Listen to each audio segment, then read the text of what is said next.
Hello दोस्तों, स्वागत है आपका ऑलराउंड शिक्षा की इस यूट्यूब वीडियो में। मैं हूं प्रसाद और इस वीडियो में हम देखेंगे कि किस तरह से मैंने अपने लास्ट एनडीए रिटर्न अटेम्प्ट में 50 डेज की स्ट्रैटेजी से 470 मार्क्स स्कोर किए थे। तो मेरी क्या प्रिपरेशन स्ट्रैटेजी थी, क्या मेरा स्टडी प्लान था, कौन सी बुक्स मैंने रेफ़र की, ये सारी चीज़ें हम इस वीडियो में डिस्कस करेंगे। और अगर आपको ये स्ट्रैटेजी पसंद आती है तो आप भी इसे यूज कर सकते हैं और इसको इम्प्रूव करके ज़्यादा से ज़्यादा मार्क्स स्कोर कर सकते हैं। तो चलिए स्टार्ट करते हैं इस वीडियो को। तो दोस्तों, आगे बढ़ने से पहले मैं अपना कुछ एनडीए का बैकग्राउंड आपको बताना चाहूँगा।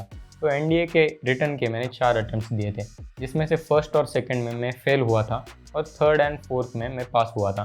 तो जिसमें से थर्ड जो अटेम्प्ट था उसमें मुझे 403 मार्क्स कुछ तो मैंने स्कोर किया था, और जो फोर्थ अटेम्प्ट था उसके बारे में ही हम इस वीडियो में बात करेंगे, जिसमें मैंने 470 मार्क्स स्कोर किए थे।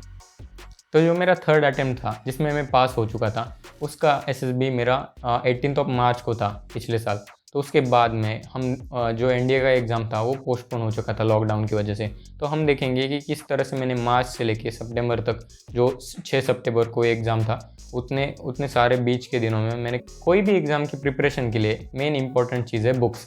तो ऐसी कौन सी बुक्स थी जो मैंने रेफ़र की थी अपने अटेम्प्ट देने के वक्त। उसमें से सबसे मेन बुक है पाथफाइंडर अरिहंत की। जी हाँ, अरिहंत की पाथफाइंडर है ये, मतलब ऐसी मोटी सी बुक आती है। तो वो सबसे मेन बुक है, उसमें सारा इंडिया का सिलेबस कवर किया होता है। सेकंड बुक है वो आर.एस. अग्रवाल की मैथमेटिक्स की बुक।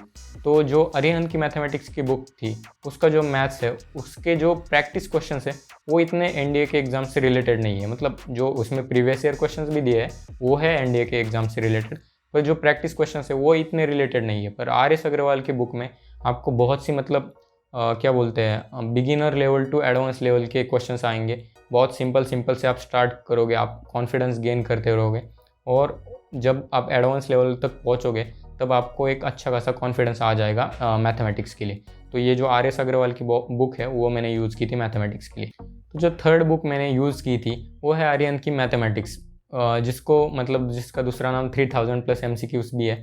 पर ये जो बुक है वो, जैसे कि मैंने पहले 2 बुक्स बताई, अरिहंत की पाथफाइंडर और आर.एस. अग्रवाल, तो ये दो बुक के कंपैरिजन में ये जो एनडीए की 3000 प्लस MCQ है अरिहंत की, तो ये बुक में थोड़े से एडवांस लेवल के क्वेश्चंस हैं। तो आपको पहले ये 2 बुक मतलब अरिहंत की पाथफाइंडर और आर.एस. अग्रवाल को आपको रेफ़र करना है। उसके बाद में आप इस बुक को देख सकते हो। इसमें बहुत ही एडवांस लेवल के क्वेश्चंस हैं, मतलब जो एनडीए में हार्ड लेवल के क्वेश्चंस आते हैं वो इस बुक में है। तो आप ये बुक रेफ़र कर सकते हो थर्ड प्रेफरेंस देके। इसके बाद जो मैंने फोर्थ बुक रेफ़र की थी वो थी लूसेंट की जनरल नॉलेज, जिसमें आपका हिस्ट्री, ज्योग्राफी, पॉलिटी, इकोनॉमिक्स ऐसे सब्जेक्ट्स आते हैं। उसमें मतलब ये जो लूसेंट की बुक है वो मैंने ज़्यादा पढ़ी नहीं थी, पर उसमें बहुत सारा कंटेंट था। उसमें से जो इम्पोर्टेंट चीज़ें हैं एनडीए के एग्ज़ाम के लिए वो मैंने बस रेफ़र की थी। और जो कुछ भी अदर नोट्स है, जैसे कि मतलब इसे ट्यूशन के या फिर मैंने जो नोट्स बनाए वो सारे मैंने रेफ़र किए थे। जो मैंने प्रीवियस 3 अटेम्प्ट्स दिए थे उसमें से भी जो मैंने इंपॉर्टेंट चीज़ें लिख के रखी थी वो सारी मैंने रेफ़र की थी। तो जैसा आपका केस है कि आपका एग्ज़ाम 5 सितंबर को होने वाला था और वो एग्ज़ाम पोस्टपोन होकर नवंबर के महीने में चला गया है, तो कुछ इसी तरह मेरा भी केस था पिछले साल। मेरा एग्ज़ाम होने वाला था अप्रैल के महीने में, उसके बाद लॉकडाउन आ गया। तो मतलब ये एग्ज़ाम पोस्टपोन होके कब होगा ये डेट फिक्स नहीं थी।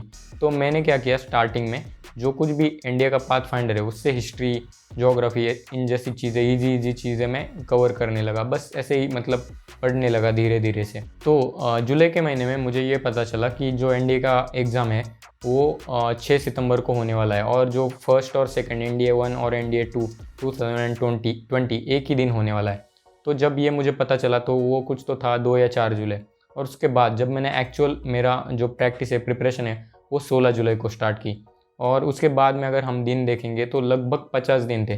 तो ये 50 दिन मैंने किस तरह से यूटिलाइज़ किए, क्या मैंने प्रिपरेशन स्ट्रैटेजी तैयार की, तो इन 50 दिनों में मैंने अपनी जो स्ट्रैटेजी है उनको 10-10 दिनों के गैप में डिवाइड कर दिया सब्जेक्ट्स को। लाइक सुबह के टाइम, मतलब दिन का जो हाफ टाइम है उसमें मैथ्स, बचे हुए टाइम में जीएटी का प्रिपरेशन, ये सारी चीज़ें मैंने अच्छे से डिवाइड कर ली और एक अच्छा प्लान तैयार किया। तो ये जो 50 दिन है वो मैंने मैथ्स इस सब्जेक्ट के हिसाब से 30 + 10 + 10 इन दिनों में डिवाइड कर लिया, और जो जीएटी का है वो 10 + 10 + 10 + 10 + 10, मतलब ये जो सारे दिन है उसको मैंने अच्छे से डिवाइड किया और एक स्ट्रैटेजी। तो ये जो 50 दिन है मैंने मैथ्स इस सब्जेक्ट के हिसाब से 30 + 10 + 10 इसमें डिवाइड कर लिया। जो पहले 30 डेज़ थे उसमें मैंने पाथफाइंडर की पूरी थ्योरी कवर कर ली और उस पर नोट्स तैयार करना स्टार्ट किया। और उसके बाद मतलब उसके साथ साथ ही मैंने जो मतलब थ्योरी कवर करने के बाद जो प्रैक्टिस क्वेश्चंस होते हैं, जो आर एस अग्रवाल के क्वेश्चंस है, मतलब आर एस अग्रवाल बुक्स में बहुत ज़्यादा क्वेश्चंस है, तो आप उससे मतलब हर एक चैप्टर के करीब करीब 200 से 250 क्वेश्चंस है, तो आप उससे कवर कर सकते हो। तो मैंने वो क्वेश्चंस किए आर एस अग्रवाल के हर दिन मैथ्स के हर एक लेसन के। तो इस हिसाब से मैंने 30 दिन में पाथफाइंडर के 30 लेसन्स कवर कर लिए। मतलब किसी जो इजी वाले लेसन है वो जल्दी ख़त्म हो जाते थे, जो लंबे लंबे बड़े बड़े लेसन है वो उसको ज़्यादा दिन लगते थे। तो इस हिसाब से मैंने मैथ्स का पहले 30 डेज़ में थ्योरी कवर कर लिया, और जो कुछ भी प्रैक्टिस क्वेश्चंस है जिसमें मतलब प्रीवियस ईयर क्वेश्चंस होंगे और आर एस अग्रवाल के क्वेश्चंस, ये सारे और नोट्स भी बनाए, ये सारे मैंने पहले 30 डेज़ में काम कर लिया। उसके बाद के जो 10 डेज़ है उसमें मैंने वो जो आपको मैंने बुक बताई थी 3000 प्लस MCQ, जिसमें एडवांस लेवल के क्वेश्चन थे, क्योंकि मेरा जो पाथफाइंडर का सिलेबस था वो भी कवर हो चुका था, आर एस अग्रवाल भी मैंने कवर कर ली थी अच्छी खासी, तो मैंने जो एडवांस लेवल के क्वेश्चन है वो स्टार्ट कर लिए 3000 प्लस MCQ के। अब 3000 प्लस MCQ है, उसमें भी 2 टाइप का थे, लेवल 1 लेवल 2। उसमें मैंने स्टार्ट किया लेवल 1 से, सारे लेसन्स कवर कर लिए उसमें से। और जो लेवल 2 है, जो मतलब हार्ड लेवल होता है थोड़ा सा, उसमें से मैंने हर एक चैप्टर के 10-10 क्वेश्चंस मिनिमम कर लिए। तो ये था मेरा जो मतलब 30 प्लस 10 डेज़ का।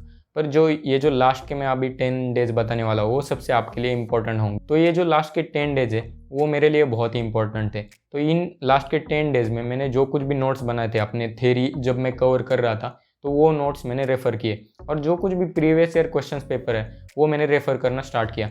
ऐसा नहीं कि मैंने टाइमर लगा के क्वेश्चन पेपर सॉल्व करना स्टार्ट किया, नहीं, मैंने ऐसा किया कि जो कुछ भी लेसन वाइज है, मतलब समझो ट्रिग्नोमेट्री या फिर डिफ्रेंशिएशन, उसके क्वेश्चंस मैं उसमें से देखता था और सॉल्व करके ट्राई करता था आते या नहीं आते। और ये जो लास्ट के 10 डेज़ है, इसी में आपको देखना है कि आपकी जो कुछ भी कमजोरियाँ है, क्योंकि आपने बहुत अच्छे से प्रिपेयर किया है, उसमें से भी अगर आपको कहीं लग रहा है कि ये मैंने अच्छे से टॉपिक नहीं किया है, तो उसको आप नोट डाउन कर सकते हो और वो उसकी थ्योरी वापस से देख के वही 2-3 क्वेश्चन सॉल्व कर सकते हो, वो आपके लिए इम्प्रूव हो सकता है। तो जैसा मैंने आपको मैथ्स का बताया कि 50 डेज़ की कैसी मैंने स्ट्रैटेजी बनाई थी, तो उसी तरह से मैंने जो एक दिन का जो सुबह मैथ्स, शाम को जो GAT करता था, तो GAT का पार्ट 50 डेज़ में मैंने किस तरह से डिवाइड किया। तो उसमें से फर्स्ट के जो 10 डेज़ है वो मैंने इंग्लिश के लिए दिए, उसके बाद 20 डेज़ है वो मैंने फिजिक्स, केमिस्ट्री, बायोलॉजी के लिए दिए, उसके बाद के 10 डेज़ मैंने हिस्ट्री, ज्योग्राफी, इकोनॉमिक्स, पॉलिटिक्स और जो करंट अफेयर्स है उसके लिए दिए, और जो लास्ट के 10 डेज़ है वो मैंने पूरी तरह से जो कुछ भी किया है स्टडी उसके रिविज़न के लिए दिए थे। तो ये जो GAT के टॉपिक्स है वो ऐसा नहीं कि मैंने 10 दिन इंग्लिश किया कंटिन्यू, उसके बाद इंग्लिश पूरा बंद, उसके बाद मैंने पूरा साइंस स्टार्ट किया, उसके बाद पूरा हिस्ट्री, ज्योग्राफी, ऐसा नहीं। मैंने मतलब 5-5 दिन के गैप से किया है। जैसे पहले 5 दिन इंग्लिश कर रहा हूँ, उसके बाद में 5 दिन मैंने फिजिक्स, केमिस्ट्री, बायोलॉजी के सब्जेक्ट लिए, उसके बाद के 5 दिन मैंने हिस्ट्री, ज्योग्राफी, क्योंकि एक मतलब मिक्स जब रहता है ना, तो मतलब आपकी प्रिपरेशन अच्छे से होंगी।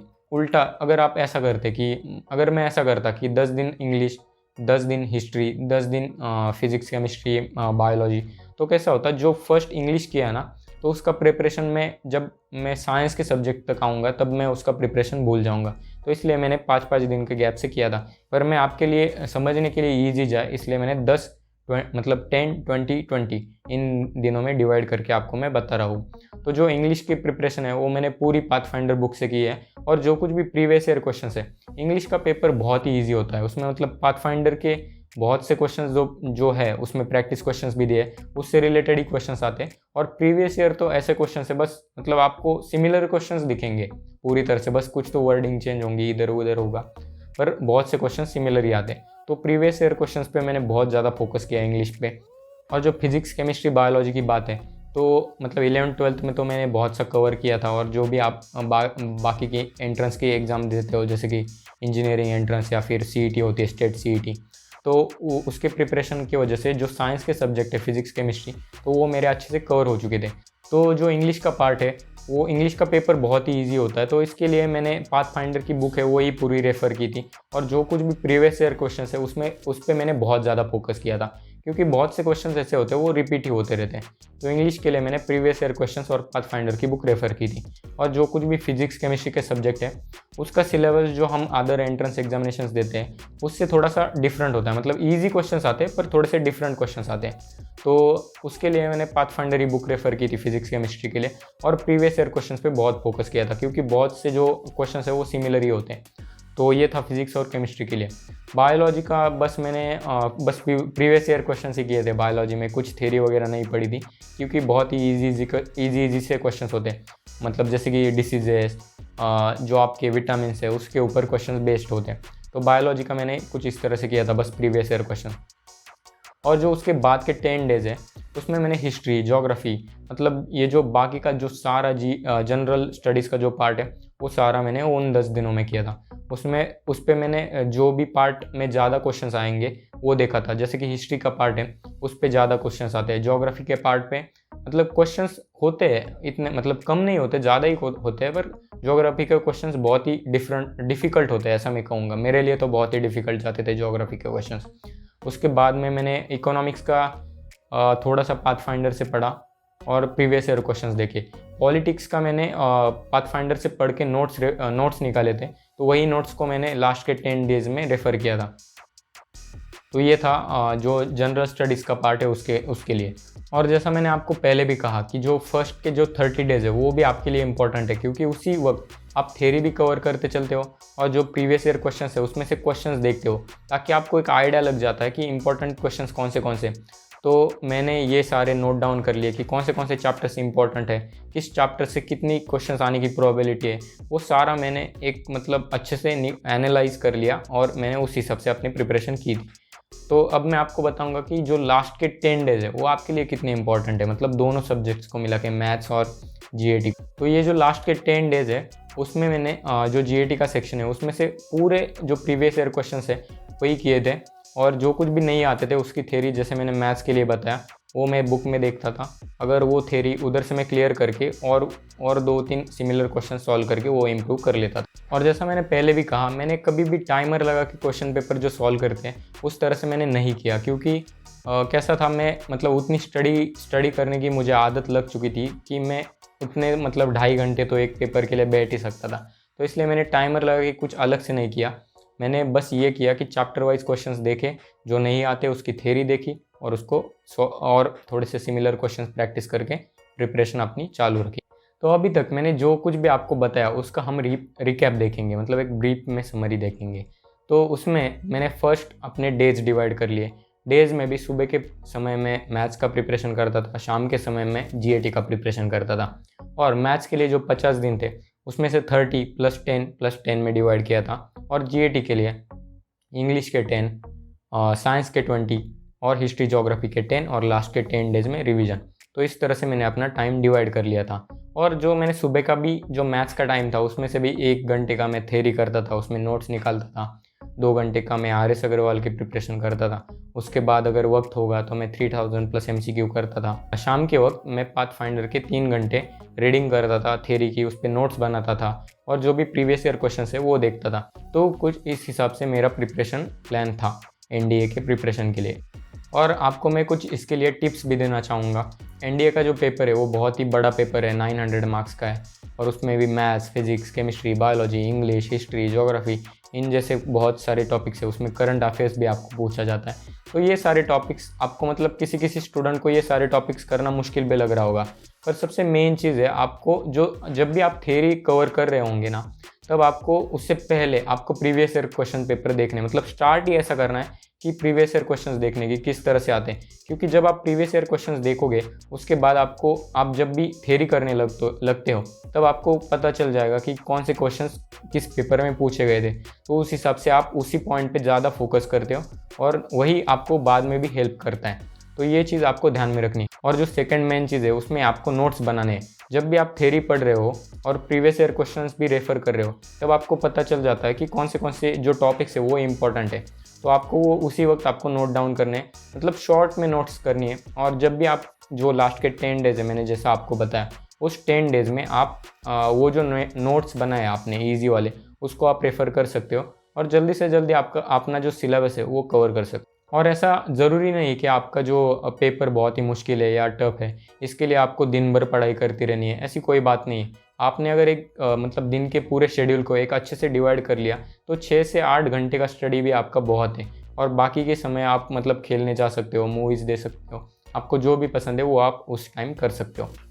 और जो कुछ भी आपने प्रिपरेशन की है उसके जो नोट्स बनाए तो लास्ट के 10 डेज़ में वो जो नोट्स है वो आपको बस रेफ़र करना है। जो कुछ भी आपकी कमज़ोरियाँ है जो आपको दिख रही है क्वेश्चन पेपर सॉल्व करते वक्त या फिर प्रीवियस ईयर क्वेश्चन सॉल्व करते वक्त, तो उन कमज़ोरियों को ढूंढना है और वो जो मतलब उतना ही पार्ट आपको इम्प्रूव करके क्वेश्चन सॉल्व करने हैं। तो ये थी मेरी प्रिपरेशन स्ट्रैटेजी।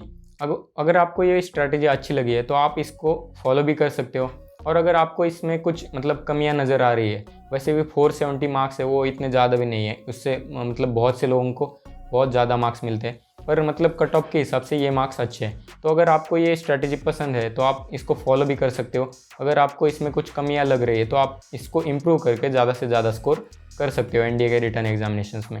तो अगर आपको ये वीडियो पसंद आई है तो इस वीडियो को लाइक करें और इस वीडियो को ज़्यादा से ज़्यादा एनडीए की प्रिपरेशन करने वाले स्टूडेंट के साथ शेयर करें और इस चैनल को सब्सक्राइब करके रखें और बेल आइकॉन को प्रेस करें ताकि जो आने वाली वीडियोज़ हैं वो आपकी तरफ जल्दी से जल्दी पहुँच सकें। और मिलते हैं नेक्स्ट वीडियो में, तब तक के लिए जय हिंद।